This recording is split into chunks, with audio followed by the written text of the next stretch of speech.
बिहार की सभी महत्वपूर्ण बड़ी खबर की शुरुआत करते हैं छोटे से सब्सक्राइब। बिहार में जमीन कब्जा किया तो खैर नहीं, फर्जी कागज पर विजय सिन्हा ने दिया तुरंत केस का आदेश। मुंगेर में जनसंवाद कार्यक्रम के दौरान डिप्टी सीएम विजय सिन्हा ने जमीन विवाद खत्म करने को लेकर सख्त रुख दिखाया। उन्होंने कहा कि अब ऐसे मामलों का समाधान जमीन पर किया जाएगा और भू माफियाओं पर कड़ी कार्रवाई होगी। उप मुख्यमंत्री सह राजस्व मंत्री विजय कुमार सिन्हा ने साफ कहा है कि जमीन से जुड़े विवादों को अब सिर्फ कागजों पर नहीं बल्कि जमीन पर खत्म किया जाएगा। उन्होंने कहा कि ऐसे विवाद कई अन्य समस्याओं को जन्म देते हैं, इसलिए इन्हें जड़ से खत्म करना जरूरी है।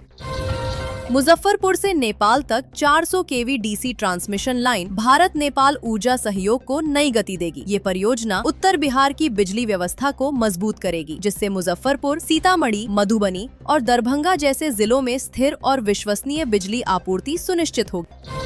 बोधगया में 90 करोड़ रुपए की लागत से 55 किलोमीटर लंबी आधुनिक सीवरेज प्रणाली विकसित की जाएगी। इसका उद्देश्य शहरी जल जमाव समाप्त करना, खुले नालों से मुक्ति दिलाना और पर्यावरण संरक्षण को बढ़ावा देना है। बिहार के पटना जिले में अपराध नियंत्रण एवं अपराध कर्मियों पर अंकुश लगाने के लिए अलग अलग आपराधिक मामले में 89 अपराधियों को गिरफ्तार किया गया है। बिहार के मुख्यमंत्री नीतीश कुमार ने शनिवार को दानापुर बिहटा एलिवेटेड कॉरिडोर के निर्माण कार्य का निरीक्षण किया। उन्होंने मौके पर पहुंचकर काम की प्रगति देखी और अधिकारियों से पूरी जानकारी ली। इस दौरान उन्होंने साफ कहा कि काम को तेजी से पूरा किया जाए और समय सीमा का खास ध्यान रखा जाए।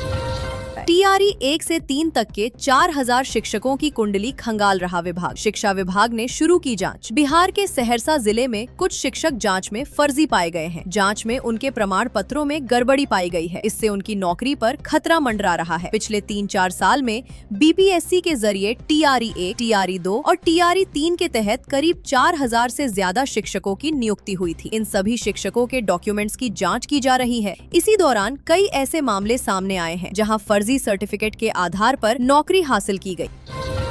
Bihar state power holding company limited ने उपभोक्ताओं को राहत देते हुए ऑफ पीक आवर्स में सस्ती बिजली की घोषणा की है। 125 यूनिट मुफ्त बिजली के बाद उपभोक्ता सुबह 9 बजे से शाम 5 बजे तक अतिरिक्त खपत पर 20% तक की बचत कर सकते हैं। बेगूसराय सदर अस्पताल को मिले 3 करोड़ के मेडिकल इक्विपमेंट। गिरिराज सिंह बोले, सभी राज्यों को लागू करना होगा यूसीसी। सवाल एक देश एक कानून का है। बेगूसराय सदर अस्पताल को ओएनजीसी के सीएसआर फंड से 3 करोड़ के मेडिकल इक्विपमेंट मिले हैं, जिसमें लेप्रोस्कोपिक, ईएनटी उपकरण, neonatal ventilator, defibrillator, A scan, physiotherapy, arterial blood gas उपकरण, लेबर डिलीवरी, रिकवरी बेड और फुल फाइलर बेड शामिल। पटना के बांस घाट में बने हाईटेक शमशान घाट का उद्घाटन मुख्यमंत्री नीतीश कुमार ने अपनी समृद्धि यात्रा के समापन के दौरान किया था। यह बिहार का पहला मॉडर्न शमशान घाट माना जा रहा है। अब इसके संचालन की तैयारी है। सुपौल के इंडो नेपाल बॉर्डर इलाके स्थित भीमनगर थाना क्षेत्र अंतर्गत समदा चौक के समीप शिवनगर इलाके में सशस्त्र सीमा बल एसएसबी की 45वीं वाहिनी वीरपुर की टीम ने बड़ी कार्रवाई करते हुए भारी मात्रा में गांजा बरामद किया है। यह छापेमारी कमांडेंट गौरव सिंह के नेतृत्व में की गई, जिसमें वे स्वयं मौके पर मौजूद रहे और पूरे ऑपरेशन की निगरानी की। मधुबनी में आंगनबाड़ी महिला पर्यवेक्षकों ने शनिवार को समाहरणालय के समक्ष 1 दिवसीय धरना प्रदर्शन किया। संविदा पर कार्यरत इन महिला कर्मियों ने विभागीय निर्देशों की अनदेखी, अतिरिक्त कार्यभार, मानसिक उत्पीड़न और आर्थिक शोषण जैसे गंभीर आरोप लगाए।